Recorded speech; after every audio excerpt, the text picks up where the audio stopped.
Hello, a pleasant morning to each and everyone. I hope you're all doing okay and you're safe on your respective homes. Anyway, I am Shara J. Ilisan and I will be discussing today the last chapter of our book, which is all about assessment, careers, and business. So professionals in this field uses tools of assessment to help clients decide or identify the variety of work they want to succeed with. Later on, we will survey some types of instruments that are used or commonly used to assess us in career choice and also in career transition. Also, we will dwell on the context of important instrument of assessment. So we have here the screening, selection, classification, and placement that is relevant to a career decision. So these four tools of assessment will be elaborated later. And then the other tools of assessment for business, such as the resume, the letter of application, letter of recommendation, and so on, will be introduced also with some examples. Next would be the cognitive ability, productivity, and motivation measures. So these three will also be emphasized later because these are some of the examples of cognitive based tests that are popular today for selection because they have shown to be valid predictors for future performances. So together with job satisfaction, organizational commitment, and organizational culture, we will discuss all about that. So, career choice and career transition. This is known to be a whole world of tests that is available to help us in various phases of career choice. Example would be tests to survey interest, aptitude, skills, and also special talents. There are also tests that measures attitudes towards work, like the confidence in one's skills, the assumptions about careers, perceptions regarding career barriers, or even dysfunctional career choice. So, historically, one variable that is considered closely related to occupational fulfillment and success is personal interest. So, meaning, kadtong imuhang own nga gusto. So we have here the measures of interest. This is an instrument designed to evaluate test takers' likes, dislikes, leisure activities, curiosities, and also involvements in various pursuits for the purpose of comparison with group of members of various occupations or professions. So the example of this would be the strong interest inventory or abbreviated as the SII. So this was published, on 1907 by psychologist Stanley Hall G. So this is one of the first measures of interest, this strong interest inventory, and also the test items here prove personal preferences in a variety of areas such as occupations, school subjects, and activities. Next, measures of ability and aptitude. So achievement, ability, and aptitude tests all measure prior to learning to some degree. Although they differ in the uses to which the test data will be put, when we say aptitude test, this tap to a greater amount of informal learning than achievement tests. While achievement tests, on the other hand, this is more limited and more focused than the aptitude test. Ability and aptitude measures vary widely in topics covered, so specificity of coverage and other variables. So we have here two examples, the Werder-Lick personal test and the Binet mechanical comprehension test. So when we say the Werder-Lick personal test, this measures the mental ability in a general sense, while the Binet mechanical comprehension test, it measures the test taker's ability to understand the relationship between physical forces and the various tools as well as the other common objects. So we also have here the General Aptitude Test Battery, also known as the GAT-B. So this is a tool used to identify aptitudes for occupation. So this is used as part of recruitment processes to help assess the general aptitude of applicants. So this means that the abilities of candidates in a number of areas is being measured, and also potential employers can use this information to help them in making decisions. So any age as long as you are working can take this test. So this is the example of the general aptitude test battery, as you can see in the picture below. That's it. Measures of personality. So the use of personality measures in employment setting is a topic that has generated a fair amount of debate in the scholarly literature. So why? First, because this concerns about the attempts of employees or the prospective employees to fake good. Also, they said that personality are not necessarily fakeable, and the collected data in here is still viable even when attempts of faking occur. So we don't have to be worried about that. Although there are many personality tests, today we have two of the most widely used personality tests in the workplace. We have here the NEO-PIR and the Myers-Briggs Type Indicator, or also known as the MBTI.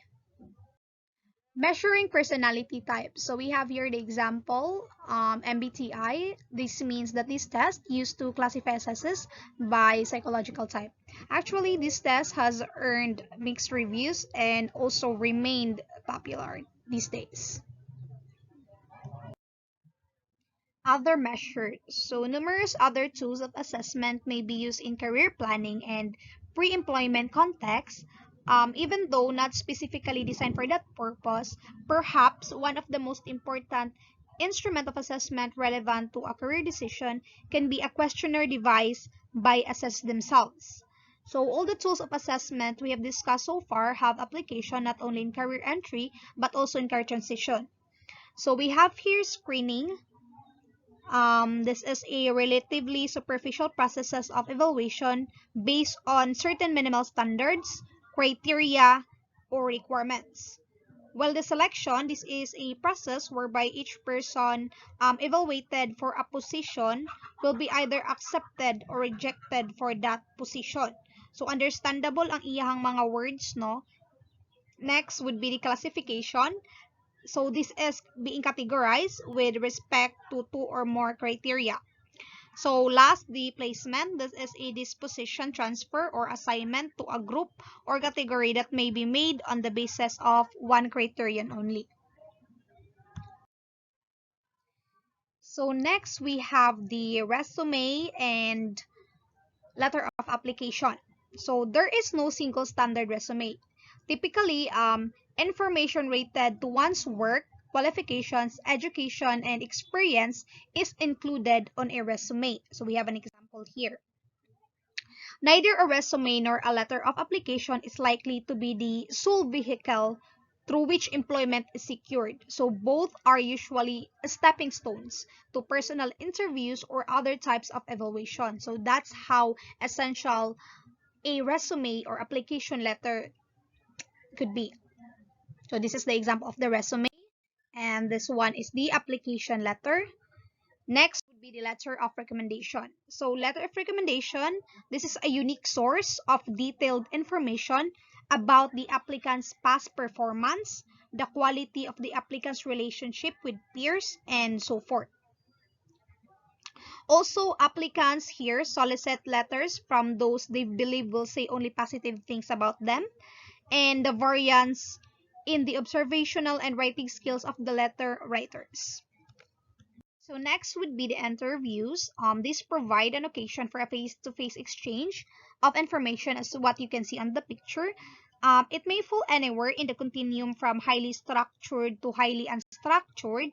However, also interviewers' biases and prejudices may creep into the evaluation and influence of the outcome. Okay, let's go to measures of cognitive ability. So as what I have mentioned earlier, in general, this is a cognitive-based test that is popular tool for selection because they have been shown to be valid predictors for future performance. So we have productivity, motivation, job satisfaction, organizational commitment, organizational culture, and consumer psychology. So when we say productivity, this is the output or value yielded relative to work effort made. So when measuring productivity, these help to define not only where a business is, but also what it needs to do and to get where it wants to be. So next would be the motivation. if you have remembered, Maslow constructed a theoretical hierarchy of human needs, right? And he proposed that after one category of need is met, people seek to satisfy the next category of need. So just like how in the working field, employers who subscribe to Maslow's theory would seek also to identify first the need level required of the employee by the job. And then next, when that is met, he will now go to the current need level of the prospective employee. So another thing also is Alderfer proposed that once a need is satisfied, the organism may strive to satisfy it to an even greater degree. So when we say motivation, this is stemming from incentives that are either primarily internal or external in origin. So kung maingon tag intrinsic motivation, so the primary driving force stems from within the individual. Susulod sa imuha. When extrinsic motivation naman, the primary driving force stems from the outside. So example of that would be like rewards. So next would be job satisfaction. So job satisfaction, um, this is satisfied workers in the workplace that are believed to be more productive, more consistent in work output, less likely to complain, and less likely to be absent from work to be replaced. So job satisfaction, this is a pleasurable or positive emotional state. So resulting from the appraisal of one's job or job experiences.